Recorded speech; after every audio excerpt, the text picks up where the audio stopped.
David asked, what's the difference, what's my thoughts on the sort of model of cognitive development that says, you know, we have a kindergarten class or a grade 1 or grade 2 class, and we start them with a vision of the personally responsible citizen. You know, you be nice to others, you wait online, you don't hit people, right?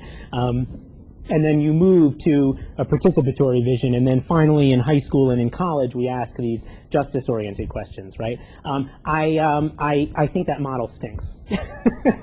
And here's why.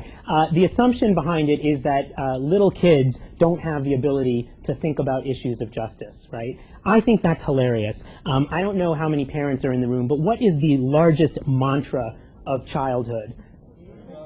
It's not fair, okay? If that's not a comment on justice, I don't know what is, right? Kids are hyper attuned to this, right? They're more attuned to it than us adults. The tragedy of adulthood is that we've learned to stop being outraged by outrageous things, right?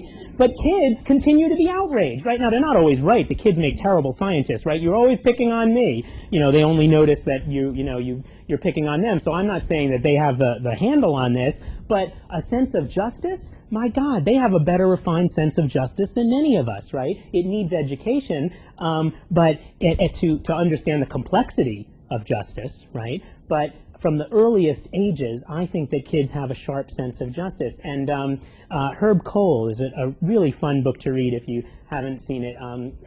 He wrote a book called Should We Burn Babar? Right? And he has a whole bunch of sections in it. I know it's a funny title, and he talks about Babar as, you know, the sort of imperialist elephant, and should we read that story to kids? But in there's a chapter on Rosa Parks. Okay. Now in Canada, do you learn the story of Rosa Parks in schools? Yeah, sort of. Yeah. Okay. So you know what do Americans and probably Canadians learn about Rosa Parks? They learn that she was this poor black seamstress who got tired of all this, and she sat down on the back of the bus, and then she sparked the civil rights movement. Okay. That's what's in textbooks. Right? Now, what some of you may still not know, unless you've taken a good course in university, okay, is that Rosa Parks was a 25-year member of the NAACP, right? She was a chapter organizer for the NAACP. She attended the Highlander Folk School in Tennessee, along with Martin Luther King and many other activists, training in civil disobedience and how to spark social movements, right? She was not the first person to sit down on the back of a bus.